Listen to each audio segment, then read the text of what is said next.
Welcome to Backyard Catch. This is your host, Nick Roby.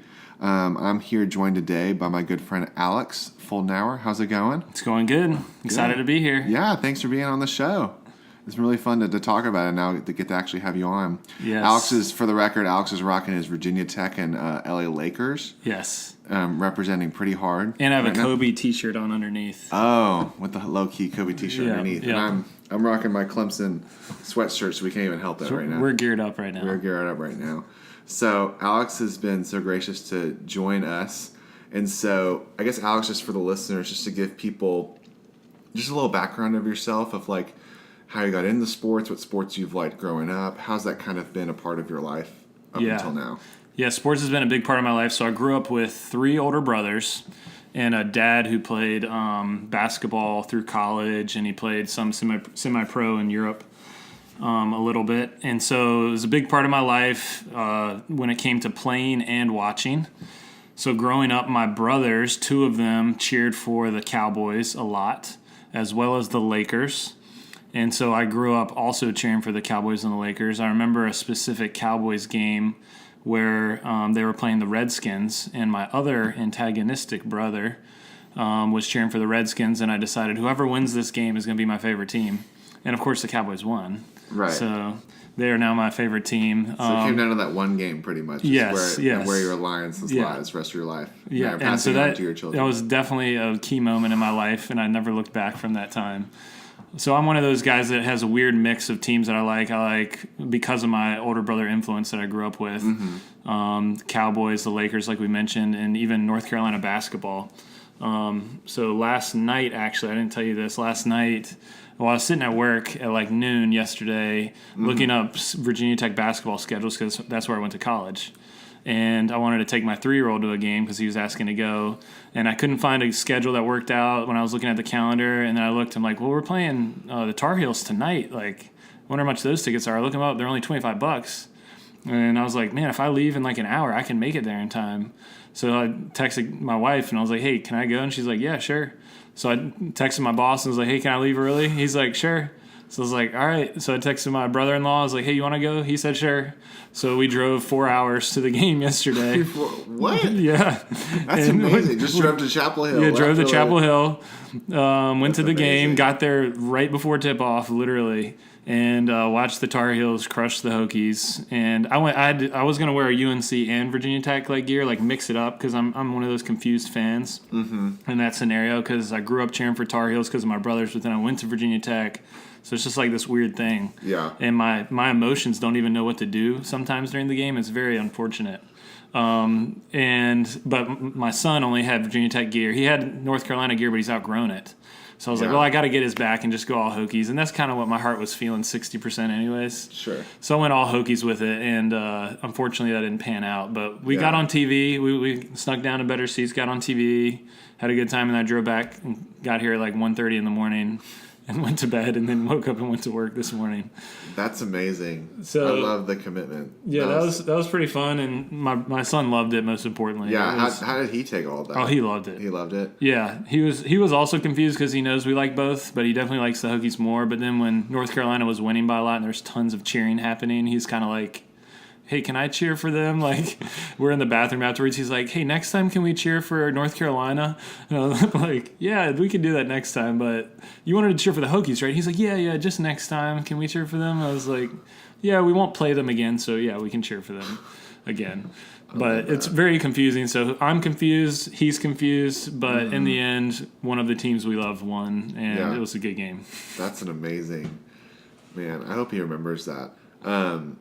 I loved it because I remember we came over before, and they were watching the Virginia game, and he did not sit down the entire time he was up, and he would get pumped. I've never seen somebody go from 0 to like an 8 in like a 3-second span, and it was just like an inbound play or something. It was amazing. Yes. And then they would throw the ball off the wall to try to make a basket. Yep. At the same time. Yep. It was amazing. Yeah, watching sports has taken another level of excitement for me. And having 2 boys, 3 and 2 years old now, that just enjoy every second of it and barely watch the game when it's on TV because they're just playing it, their own version of it. They almost just want they're to imagining it. Yeah.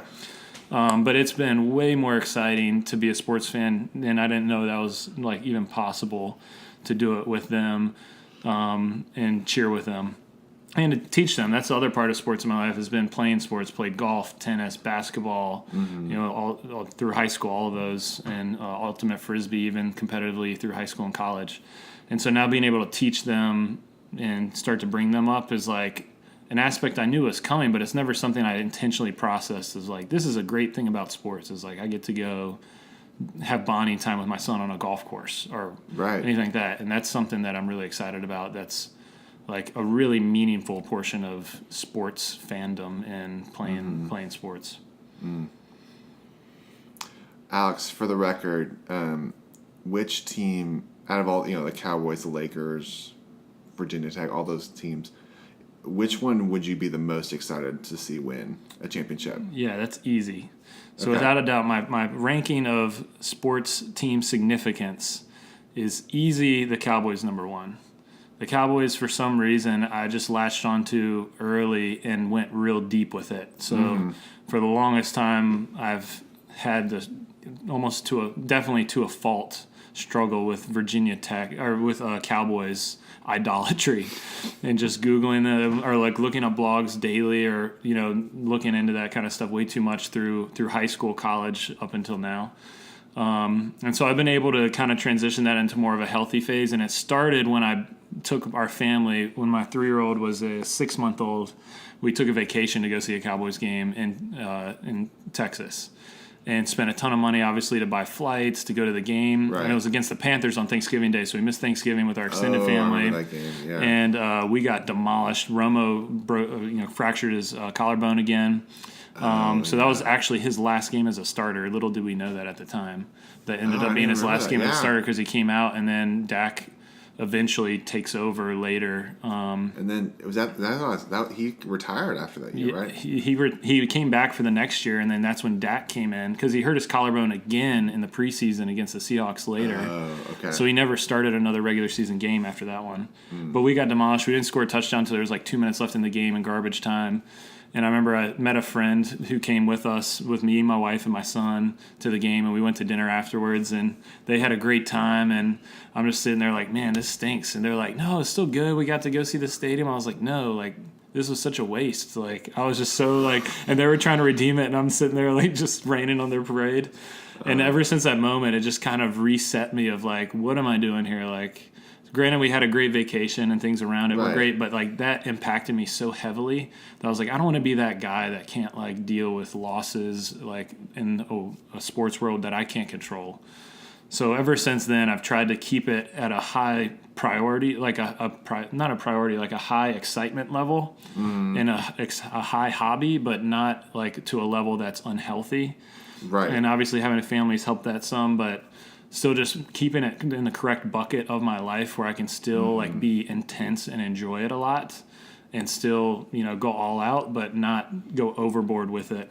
That like takes away from like your life. Yeah. Like after the fact if you don't do as well. Because in the end, 31 teams end up losing, right? So the more than likely, or however, whatever, pick your sport. But majority of the teams are going to end up losing. There's only one champion every year. So the odds of you being unhappy at the end of the year, ending on a loss are high. So if you're at an unhealthy level, you're going to be in a tough spot for the off season, and majority of your time you're just going to be waiting for the next season. I didn't want to be that. I wanted to be able to enjoy kind of the ride along the way of each game, the highs and the lows more than I previously had been able to. Right. Yeah. The funny thing about that game is I always, that's probably the team I cheer for the most in the NFL is the Panthers. I'm probably more of a college football guy. But the funny thing about this is those are the color uniforms. And for the Panthers, they wore the all teal. And the funny part to me was that they were like fully sweaty before they even started the game. I remember Luke Kuechly was just like drenched in sweat, and you could see it on national TV. And you're like, well, all right, here we go.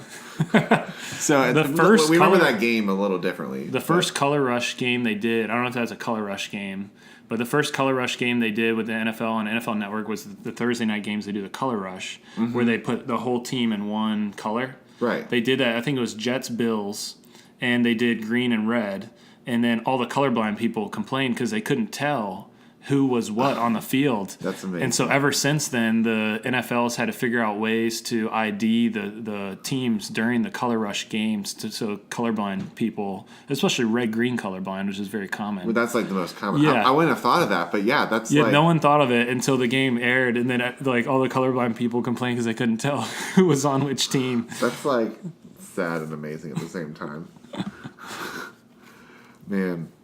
All right. Well, so that's a little background for Alex, and so this will be fun. We're gonna hopefully get to have him on more. But what we really wanted to jump into was we've kind of been in a stage of kind of postseason for a while. I feel like because for me baseball is like October, and then you have college football. Yep. Yeah, we're at the height right now. We're at the height of like playoffs, and then you have Yep. NFL is finishing up, and then NBA will quickly turn into that as well. Yeah, this is an exciting time. So it's a very exciting time of the year, and so it got us thinking of and especially this year, I feel like even more so with college football. There's been a lot of talk of expanding the playoff, or at least what that would have looked like, and so.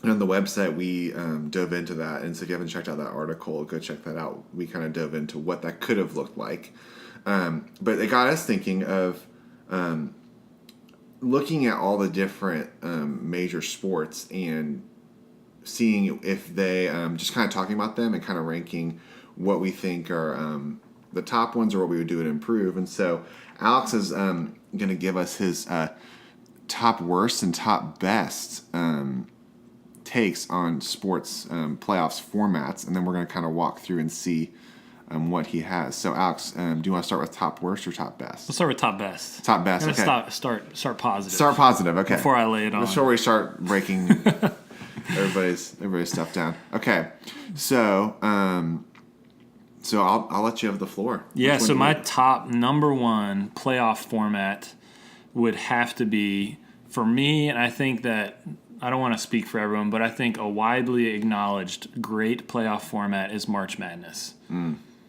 Because March Madness, there's things to be talked about within it, but for the most part, March Madness has got to be one of the most exciting tournaments because you have so many teams at the beginning that all qualified. Like, it keeps the regular season, if you will, call it, whatever you want, but it keeps the regular season interesting enough where it's like, we need to win these games, so it's not, meaningless, the regular season. It's meaningful enough where you have to win enough games to get into the tournament. It's difficult enough to get into the tournament. They even have it where the lower conferences can get one team in.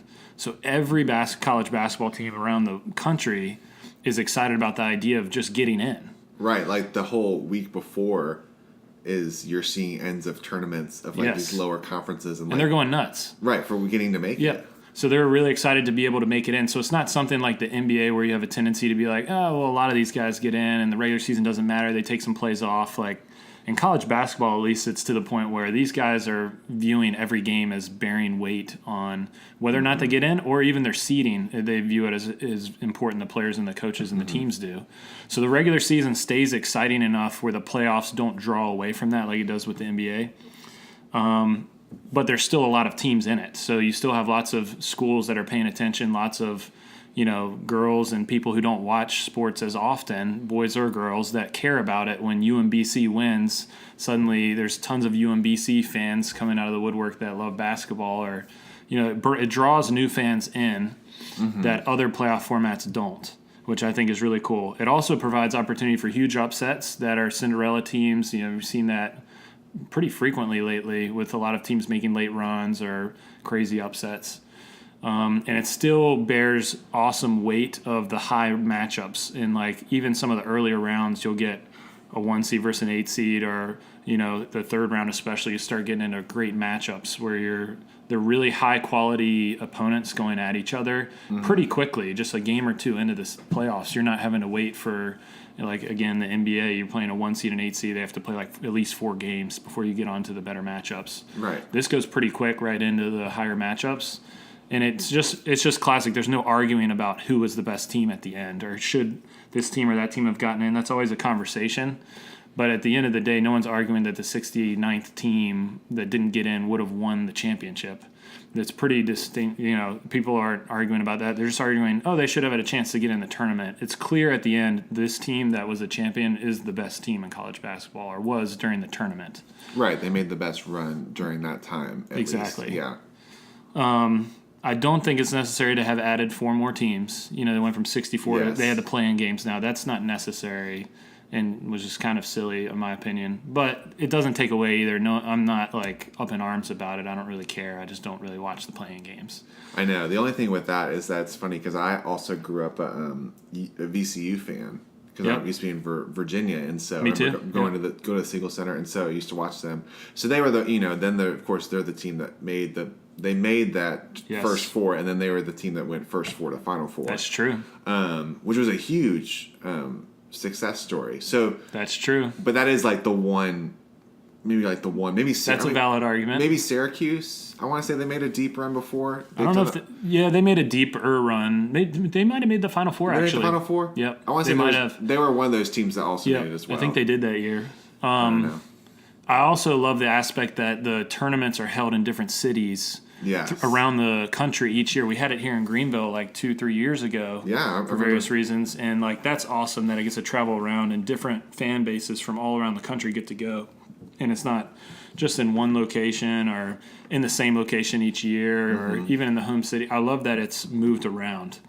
I think that's a huge aspect and benefit of March Madness is you can go to it, or you can at least go to the earlier rounds somewhere near you, more than likely year after year. Mm-hmm. So that's my number one. You agree with my number one? It's definitely compelling. I would say it arguably has the biggest stranglehold on our attention.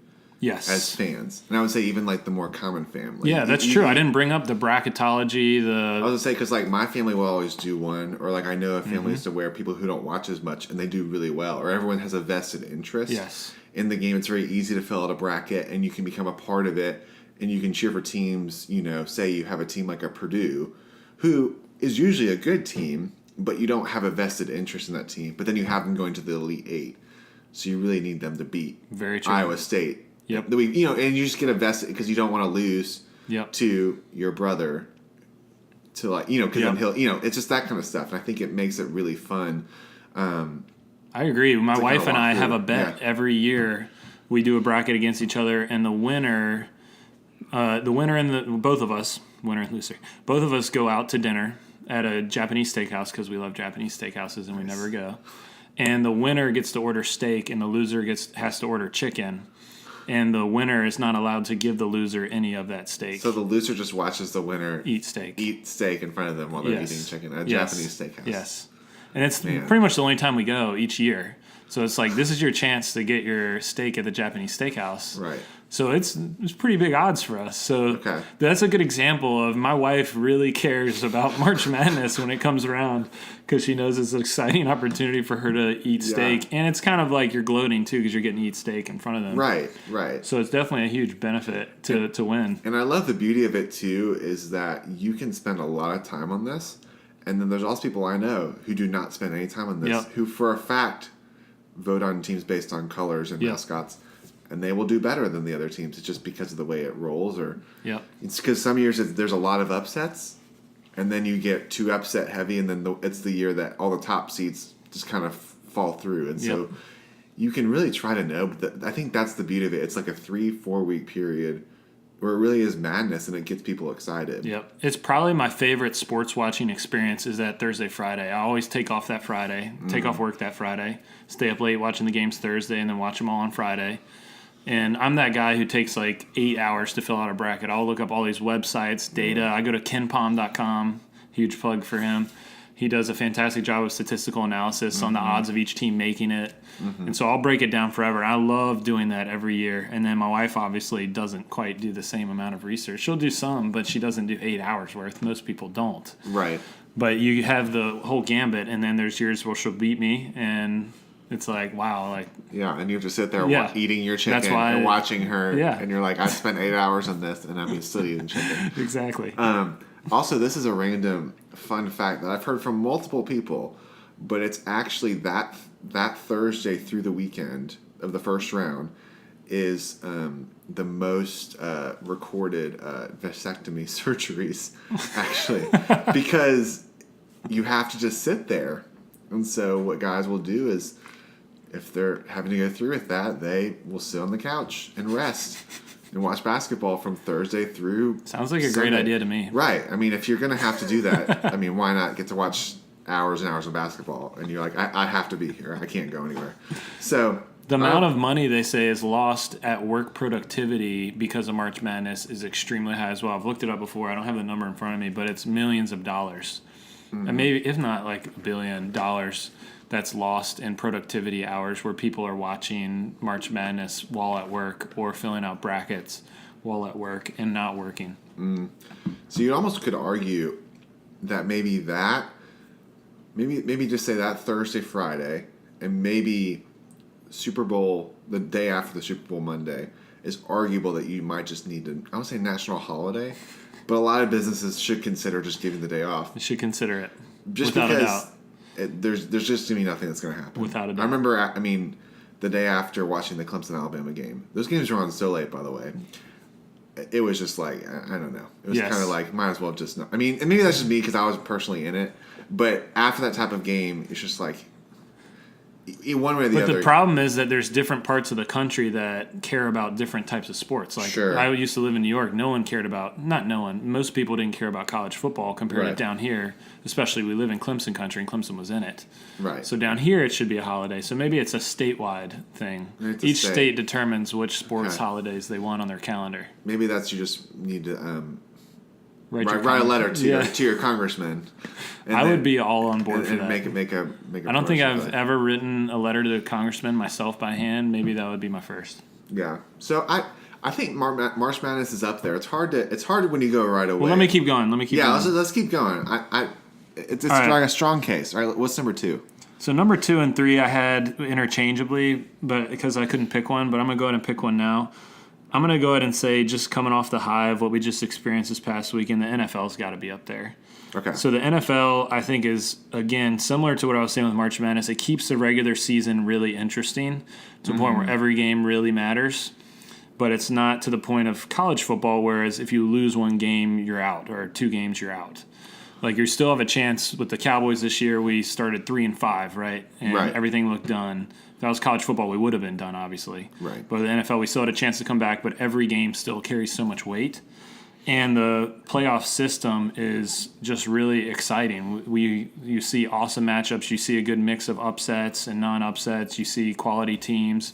And obviously the Super Bowl is the highest rated game in the entire sports world. I think every year it's like one of the top. It's like it's the number one, I think, program period watched. Yeah. I do have an idea of how to improve the NFL playoffs. Okay. What if the number 1 seed, they have the bye, the first round, the number 1 seed, number 2, 1 and 2 seeds. What if the number 1 and 2 seeds, just the number 1 seed we get to do it. Just the number 1 seed, the coach, after the first round is played, they hold a press conference and they choose their opponent. So it's not the lowest remaining seed, because sometimes the lowest remaining seed is not the worst team out there. They might be the hottest team. Or they might have played a really tough conference. Yeah. We had like the Chargers, who were the 5 seed, but really it's because they were second in their division. Yeah.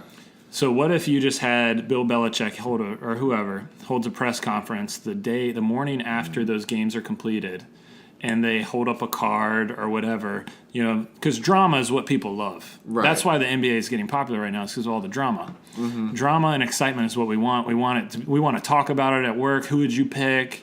Can you believe they picked them? And then that team that gets picked is going to be like, hey, we just got picked as being the worst team left.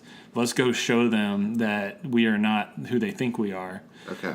And that would also be an advantage to the number 1 seed, because then the number 1 seed gets to choose their matchup. They get to choose, maybe there's been an injury or something. Uh-huh. They get to choose because they deserve that. They deserve to play the worst team left. Right. And you're excluding basically, so you're even saying they could pick the 2 seed if they really wanted to. Or are you excluding them? I would exclude the 2 seed. Because they would be the other. Yeah, they would get whoever was left. Because we're talking about after the wild card weekend. Exactly. Those games are already played, and you're talking about in the divisional round when these 2 teams would play. So you would basically be picking between the winners of the wild card weekend. Yes. Okay.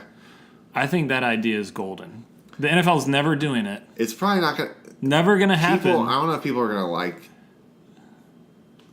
like that as much because it for some reason the picking might feel weird.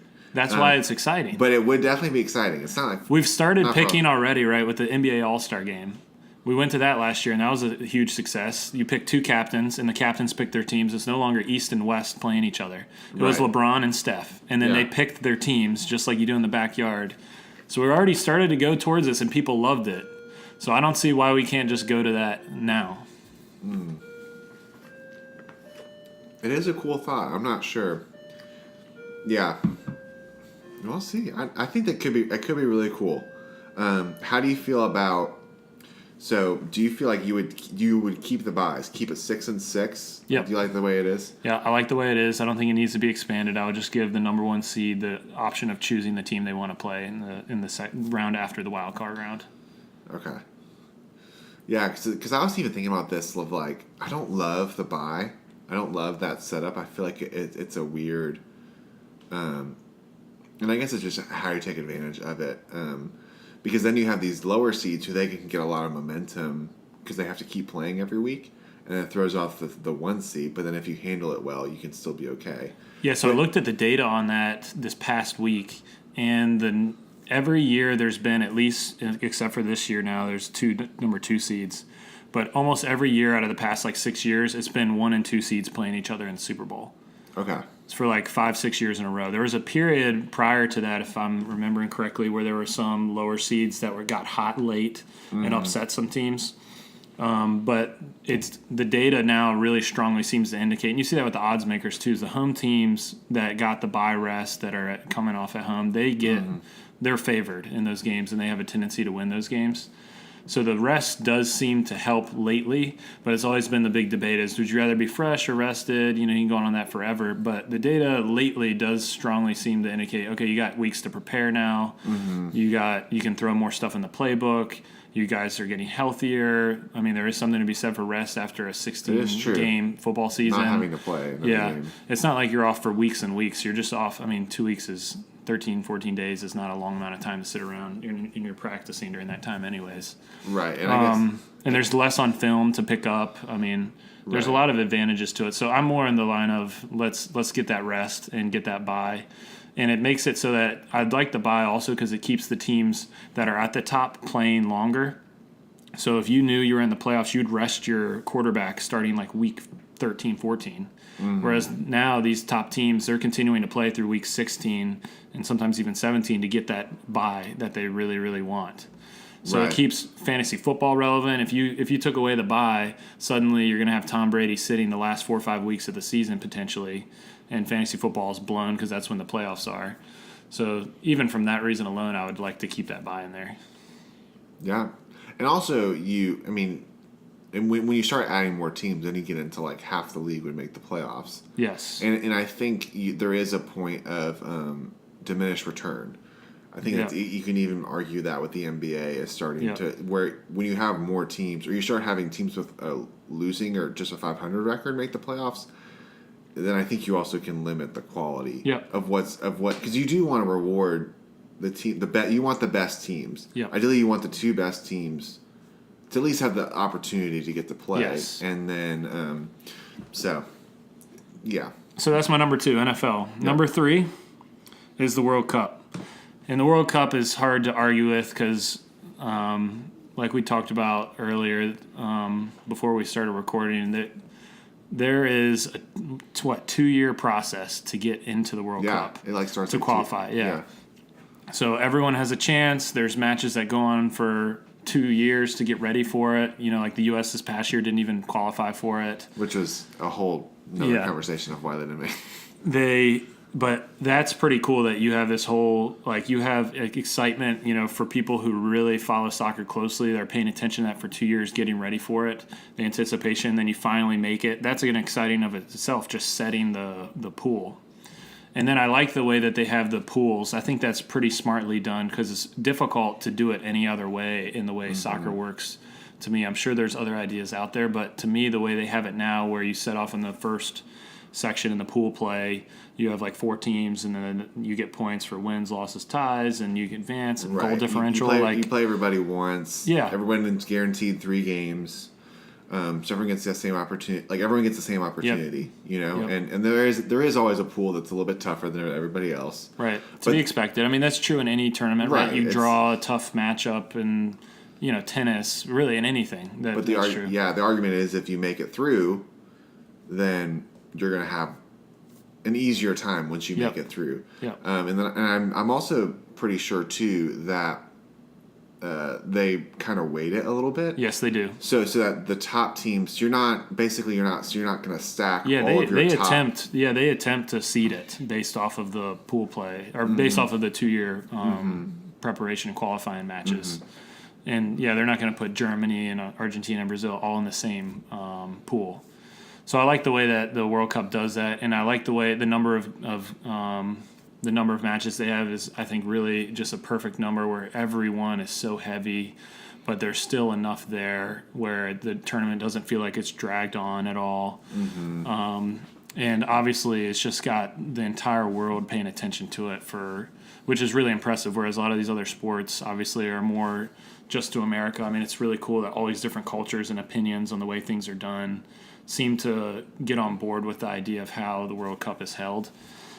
So I like the World Cup. I think it's a cool spin-off of a similar format to March Madness, where it's a bracketized kind of, let's get down and process of elimination to the last 2, but it's seeded a little bit differently based on pools. I think that's very creative and smart and just exciting. I mean, that's ultimately what we're judging I'm judging off of is it exciting and entertaining, and is it fair and not too watered down, like you were saying, diminishing returns. And I think the World Cup fits all those. Yeah. The only, if we're also putting in some changes, I've had a thought with that. For sure. The only thing with the World Cup, I think what makes it hard is that there's so much, with so much money being pushed in with people trying to host it, that you do actually start to wonder if it's how much it's actually worth for a country to host. Right. Because say, for example, Brazil hosted not this past one, but the one before, I think in 2014. And they built all these stadiums. They actually tore down some rainforest, but they built these stadiums. They hosted probably 4 or 5 games, and then they don't use them ever again. And then, FIFA comes in and kind of says the way that they want things to be done, and then the stadiums just kind of get left the way they are. The country doesn't actually get to reap in as much of the benefits as you might think.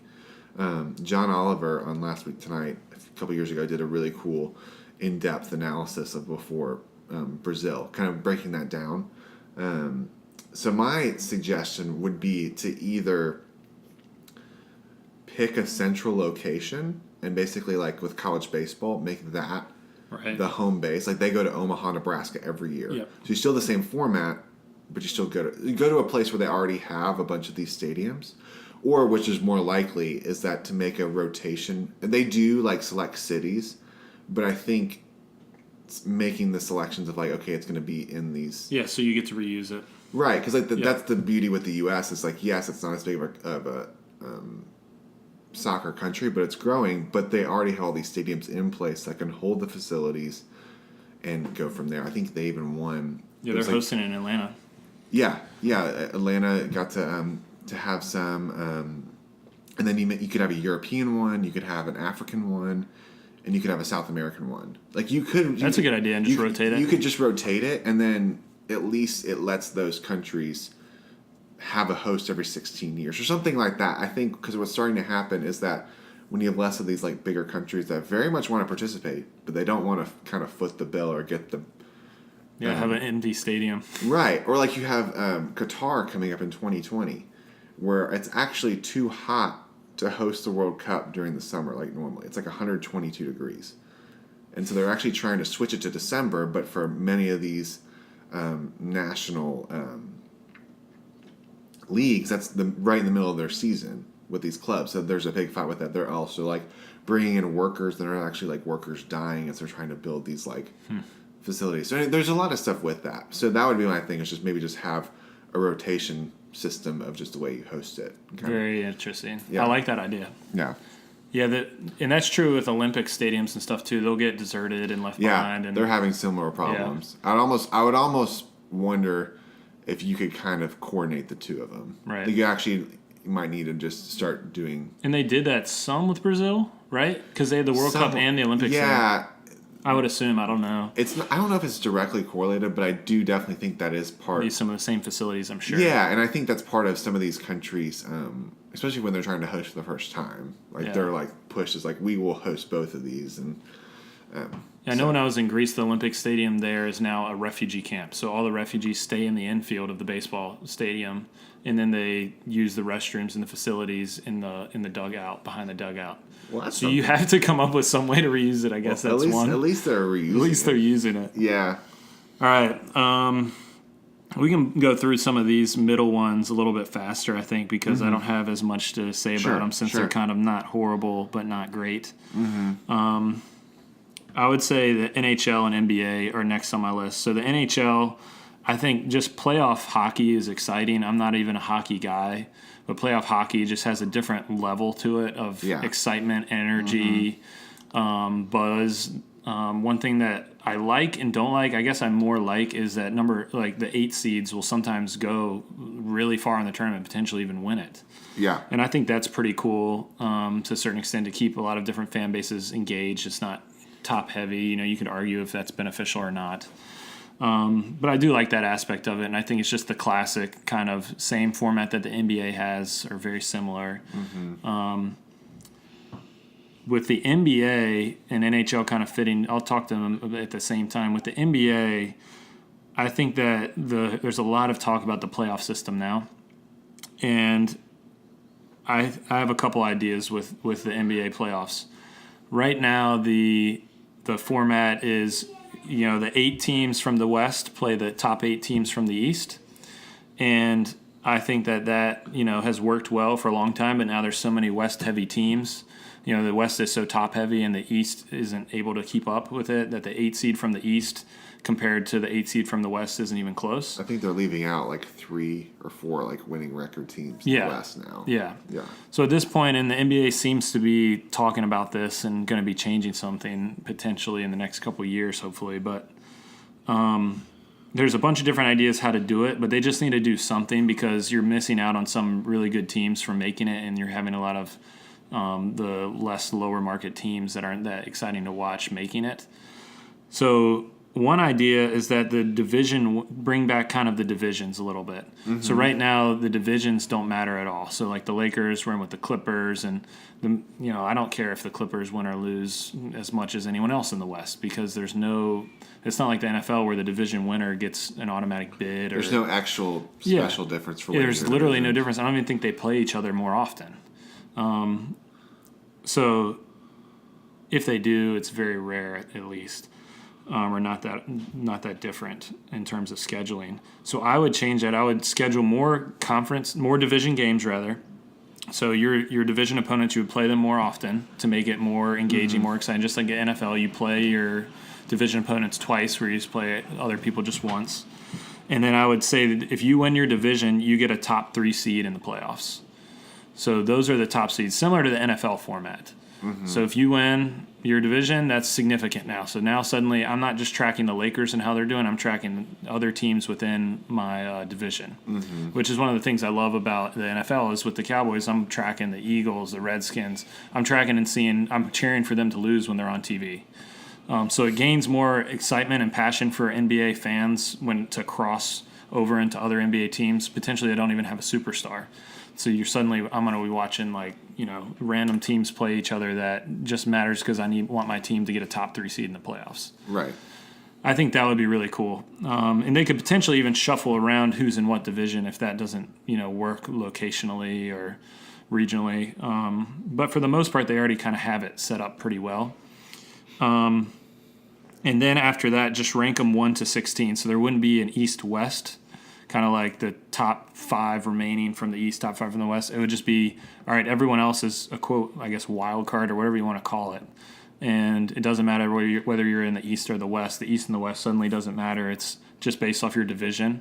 Mm-hmm. And then at the top remaining records after that, make it in the playoffs. I don't mind having half the teams in the NBA make it now. I don't mind that as much as I do, because there's a lot of good teams in the NBA now that have, it's not way too top heavy besides the Warriors, where you know that these games are meaningless. They're exciting games to watch. Mm-hmm. The 1 seed versus the 8 seed are still, not always, but it can be exciting, especially 2-7 and 3-6. So I don't mind having half the team making the playoffs. I don't think if they were to reduce it down to maybe 6 and 6, or I guess in this case I'm combining them, so it'd be 12 or 14 teams or something like that. I don't mind them reducing it a little bit. I don't have an argument against that, but I also don't mind the way it is now, having half the league make it, as long as they kind of reevaluate who makes it. Yeah. So with that system, so you're saying that with the division winners getting the automatic bid, and then combining them, which I can very much see. I would support just making it 1 through 16. If you're going to do that, you might as well. Basically, because arguably last year the best 2 teams were the Rockets and the Warriors. So the conference semifinals in the West was arguably like that was it. Yes. And the Cavs were a good team, but you wouldn't have said that those were probably the best 2 teams last year. Right. And so with that, you're saying that the division winners, so there's 3 divisions in each conference, right? Correct. So you're saying those 6 would then be ranked 1 through 6, and they would have the top 6 seeds. True. Yes. And then the rest right. would just be like just the best. Exactly. Just the best teams. Yeah, you're right. Would you have still pick 5 from the West and 5? You would just do the rest of the top best teams. Yeah, because otherwise that doesn't fix the problem of getting the best teams in the playoffs. That they currently have. They're missing out on some of the better teams making it in, and some of the worst teams. So you have to combine it so it's not based on conference anymore. Okay. And I think that the NBA is not going to do exactly what I said, but I bet they do something similar where they at least combine it and just make it the best 16 teams. Yeah, and because they can't use the argument anymore of that it's too much traveling. Right. Because they all have their own charter plane, and they make the schedule longer. Yeah, and they have to travel so much anyways. And like I said, I could reduce the amount of travel with this format, because you're playing more of your conference opponents, right? So the Lakers would be playing the Clippers, the Warriors, the Kings. I mean, all those are in California.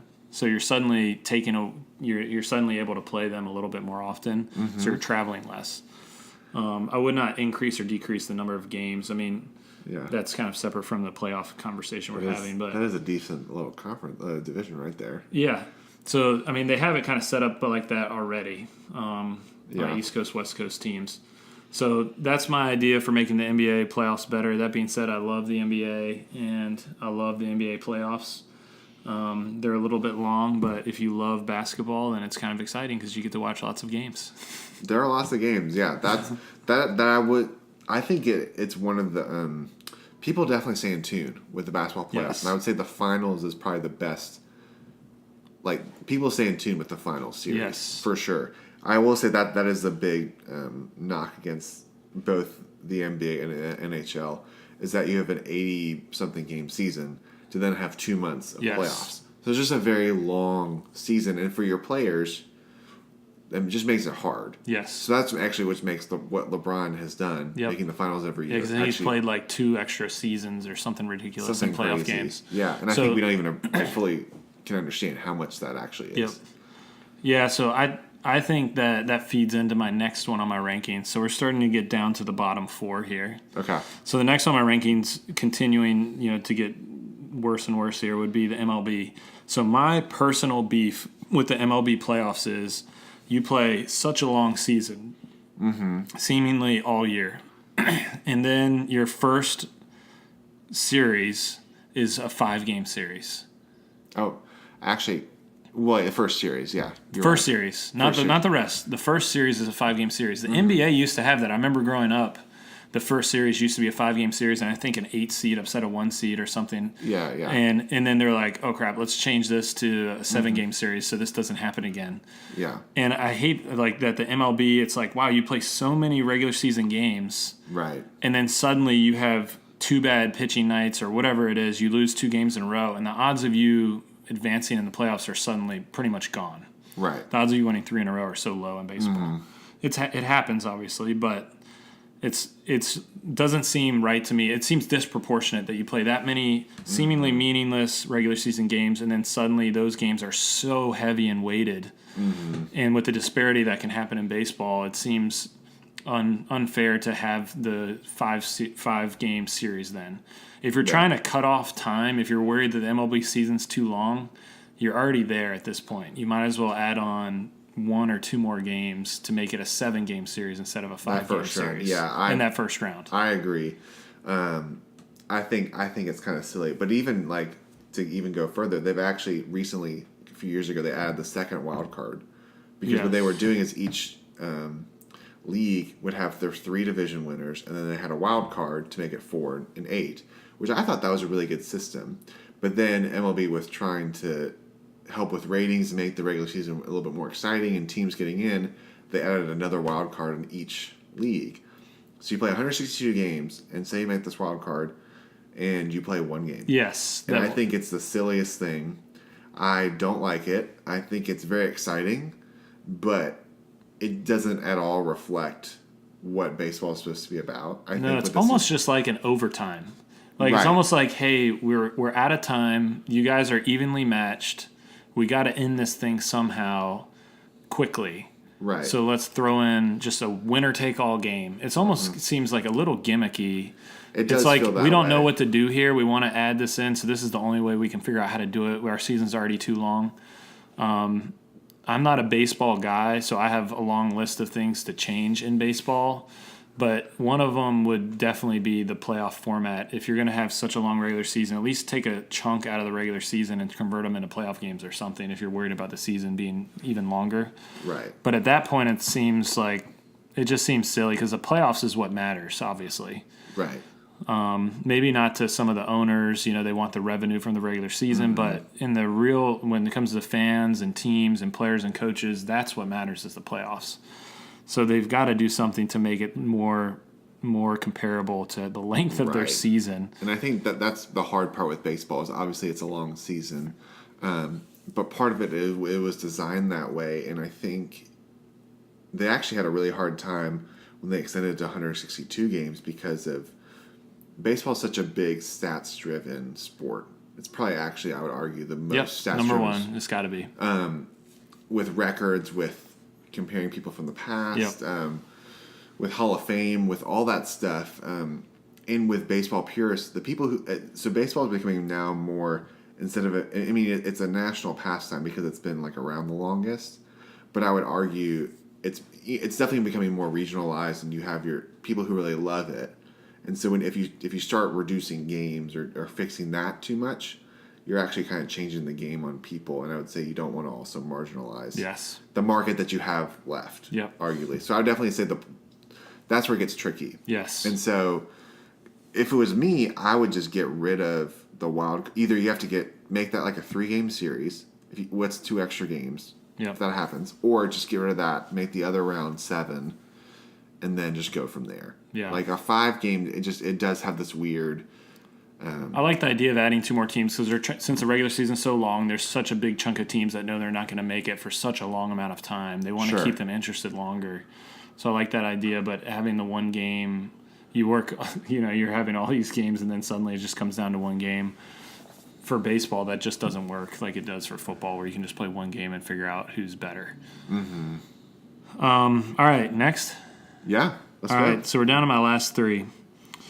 So college football is on my list right now. So granted, the college football playoff system I have a couple ideas for, but I don't hate it. What I have a problem with is the bowl games. The bowl games to me have always been kind of ridiculous to the point where there's so many bowls and all you have to do is be 500 to make one. Even sometimes less than 500. Imagine me trying to explain to my 3-year-old son like what a bowl game is and how they work, and like that some of them are better than others, and then some of them are actually part of a playoff system, and then others aren't. Mm-hmm. Like, it's obviously about money, as a lot of things are, and so I understand that, but I still hold that against it on my rankings. I understand why it is the way it is. Doesn't mean I have to like it. Yeah. So, like, literally, how many bowl games are there? I mean, goodness. I don't even know. I want to say you say like 40. Yeah. There's 30 or 40. There's a lot. Yeah. And let's just put it that way. I mean, basically, if you have 6 wins, you're going to a bowl game. Which is like over half the teams. Yep. I mean, and that's like, I don't know. So something, I would say probably say like 40. So it's not the worst on my list. Like, I don't hate bowl games. It just doesn't make sense to me, and it seems very random. Like, it's just kind of like a weird way to end a season with like you're 6-6, so you're gonna play another team who's 10-2, and the bowl's called a Tax Slayer Bowl, and it's played in like a random city, and it's just like seems like random. What does this mean if we win? What does this mean if we lose? Like, to me as a fan, it's exciting because I get to have another game. I love watching another game of football because the season's pretty short.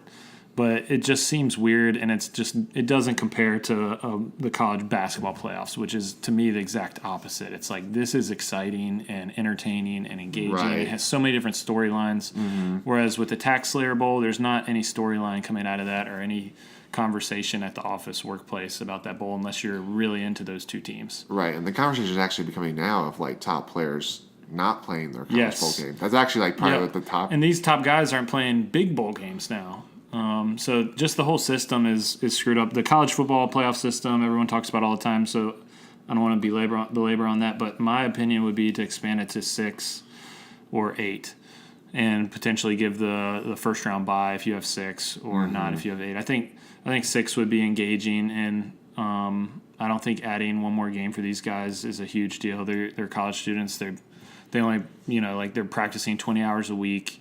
It's not comparable to some of the, it's not like a huge workload on them. So I wouldn't mind adding one more round of games and making it 6 or 8 teams. I think that is what I would do, because at this point, calling it a playoff is kind of, to me, not fully true. It's almost just like I don't know what a lesser word for a playoff is, but to me, a playoff is like got to have more than 4 teams in it. At this point, it's just kind of like we're playing each other. And like, and then it's a semi. It's instantly a semifinal. Like, playoffs to me has to be 3 rounds or more. Yeah, I think it's fair, and that's where you get the big back and forth of between people, and obviously this year's a little bit different because Clemson and Alabama felt like the 2 teams that were going to play anyway. Right. I think you just need to pick a format and just kind of run with it. And the bowl game, but these other bowl games that I think are really good, and we've talked about before a little bit on the podcast, of just like the Rose Bowl is a very big game, and I think what's also hard is that the playoff system keeps changing, like what day they're actually being played on. So it was weird this year because they played their 2 semifinals before the New Year's Day games.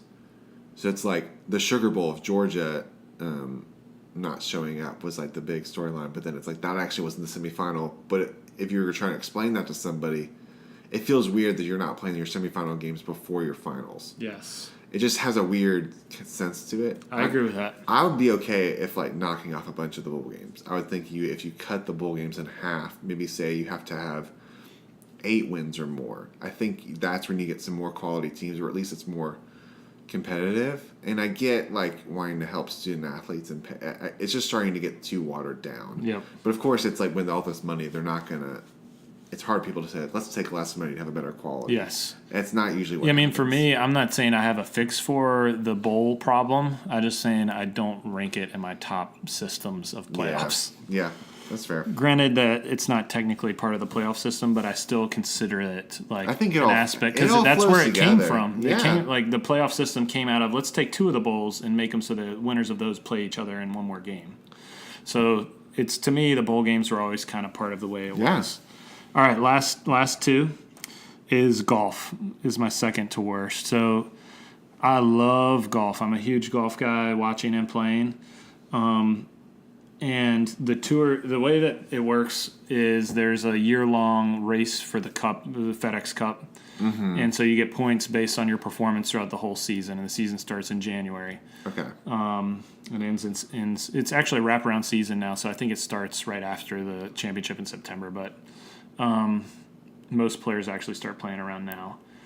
But anyways, you get points based off of your year-long performance. So if you play in a lot of tournaments, you have a lot of chances to gain points. If you do well in those tournaments, you gain even more points, obviously.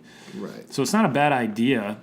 But that being said, the way it comes down in the end is you have your number one ranked player in the world. You have like your guy who's on the top of a money list, and then you have like your FedEx points leader guy. Mm-hmm. And a lot of times that guy's done really well in the year, and they rank it. They have the way the points system works is pretty well calculated, I think, considering how you could have it too top heavy if you come in first or second. It seems to usually get 10 of the better guys that played a lot of tournaments. Mm-hmm. But the part I don't like is the last golf match is the Tour Championship in Atlanta. And the winner of that tournament is sometimes not the guy who wins the FedEx Cup. So, like, they had Xander Schauffele, who won it, was it not last year, but the year before. Mm-hmm. He won the, last tournament of the season. Only the top guys make it in, top 50 or 20, whatever it is, that make it in. A last tournament where they select the best of the best. Yeah, the way the playoffs works, at the end, they narrow down like 150, then 120, then 100, then 75, then 50. So each tournament has less and less players in it. Mm-hmm. But that guy who wins that last tournament isn't always the guy who wins the FedEx Cup. And the FedEx Cup's a big deal because you win $10 million for winning it, which is the biggest purse in golf. So that's because it's a season-long ranking. So Xander won the tournament, but he didn't win the cup. So there was two guys holding trophies at the end, one with the trophy of the tournament that he just won, and the other guy who came in second or third or fourth holding the one that's really worth $10 million at the end. Yeah. So it's just like a weird way to end the season, and I've read articles that saying golf's recognize that and the PGA, and they're trying to change that and figure out a way to make it so that the guy who wins at the end, maybe make it heavy weighted or something so it's way more likely that guy wins, but they don't know what to do because they want it to be season long, a points schedule, but make it so that there's not two winners on the last tournament. This guy makes the winning putt and he loses the season-long tournament. Right. That is really weird, and I feel like it does kind of take away some of the oomph of like being like, this is our champion, because I think you want to be able to say like, that's when we think about our sports, you want to be able to say like, this is our champion, or this is the champion of like the Masters. Right. That's the beauty of with golf is you can go through like, this is our master, like winning the green jacket, and you can go through and remember in your mind who won. But with all these other sports, you know who the champion is. So that leads me right into my second point as to why I have it low ranked on my list is, if you were to ask the guys on tour, would you rather win the Masters or be the champion? Win the Tour Championship, win the FedEx Cup. They're going to tell you, I'd rather win the Masters. And that's where it gets weird is golf and tennis have the four majors, right? And then golf tries to add in a playoff format that tennis doesn't have. Mm-hmm. And make it better. And the way they've done that is by throwing money at it. And that works to a certain extent. I mean, $10 million is a ton of money to win. So the players really value that, obviously, because everyone loves $10 million. That's a huge chunk of change, biggest purse on tour. Mm-hmm. But still, they would rather, most of these top guys that are winning these things aren't strapped for cash. They're not worried about the $10 million as much as they are the prestige of winning the Masters and what comes with that, or even the U.S. Open or any of those four majors. Mm-hmm. So it's just weird. Like, there's the four majors and then there's the championship, but really that's like the fifth thing that someone would want to win, in my opinion, behind the other four majors throughout the year. And that's what people are measured on, right? How many major championships did Jack win? Because back then they didn't have the playoffs. But I feel like, 50 years from now, we're going to be saying, how many FedEx Cups did so-and-so win versus the other person? It's going to be, how many majors did they win? Yeah. And whether that's right or wrong, that's just the way it's going to be. So that's why the golf championship thing is just kind of weird. because there's a lot of different factors about. It's not like you said. There's no clear-cut winner like at the end of March Madness or the World Cup or any of these. Yeah, and then just quickly a thought of like, can they like with this tournament, you still can pick the say you pick the top 20 players that have qualified for the FedEx Cup. Can you like weight it to where you can handicap certain players? Say that if they want to, where they're finished in the standings, can you handicap, say, okay, That's this a great person, idea. is this person already 6 strokes ahead? This one's 4, this one's 2. I don't know. That'd be a great idea. idea. And there's probably someone smarter than me to like be able to figure out how to weight that. But I feel at least it gives everybody the same opportunity to play in the game. But if you're, it also, I feel like there should be a way to at least let people have the advantage of the regular season. Yes. Like Rory McIlroy, if he like does really well, Yep. he should be rewarded for that and not. I don't know. That's a great idea. Yeah. And I'm trying to remember. I might have read that in the article that they're looking at doing something like that. I can't remember now. But that's a great way to do it because then you have that guy at the end who makes that putt and he's the guy who won. Like it's clear cut that he was the winner of the whole thing, and he's celebrating because he won $10 million, not because he won the tournament that was paying out like $2 million or. Mm-hmm. So that's my idea on golf. That being said, I love golf and I love watching it all the time. You ready for my last worst one? Let's go. What's bottom? All right, so I also recognize I left off other sports. Obviously, there's a ton like college baseball, but I'm not in the know enough with college baseball to rank it, so I don't want to do that. But that being said, I'm not in the know with this last one either, and I still ranked it, and that's NASCAR. So NASCAR to me, I've tried to watch it somewhat on TV and understand what's happening, and I even looked up online, like, how does this work, the playoff system? And I'm sure someone can explain it to me, and it's not as complicated as it seems, but it sure seems complicated and confusing for me. And I've heard lots of complaints from NASCAR fans about it, just different ideas of how to do it. I know it's something that NASCAR's tried to institute to make things more exciting. NASCAR is just having a lot of problems implementing it well, I think. There's definitely some benefits to it. Jimmy Johnson seemed to win it like all the time. I feel like it doesn't matter how he changes the system. Yeah, however Jimmy Johnson ends up winning it, even if he wasn't the best, like in the quote regular season. The chase for the cup, or I think now it's called the chase for the playoffs, or the chase for the championship, whatever it's called, is confusing, and it's just weird to me. Like in the last race, you have guys racing in it. It sounds like who, based on the way I've watched it before, who don't have a shot of winning it.